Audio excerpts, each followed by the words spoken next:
नमस्ते, welcome to my channel cookbindass। I hope आप सब अपने अपने जिंदगी में बहुत खुश है।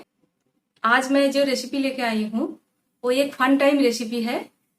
आप जब घर में एक साथ बैठ के मजे करते हैं, गप्पे सप्पे मारते हैं और कोई गेट टुगेदर हो तो घर में, तो ये जो रेसिपी है ये आपका जो मजा है ना वो दुगना कर देगा। घर में जब कोई ओकेजन हो या कोई सेलिब्रेशन हो, आप स्टार्टर के हिसाब से सर्व कर सकते हैं।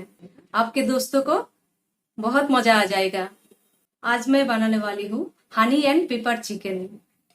जो पहले से मेरे साथ जुड़े हुए हैं उन लोगों को बहुत सारे धन्यवाद, और नए नए जो दोस्त मुझे देख रहे हैं प्लीज मुझे सपोर्ट कीजिए। इसके लिए मेरे चैनल को जरूर सब्सक्राइब करें और एक लाइक जरूर करें। तो चले शुरू करें।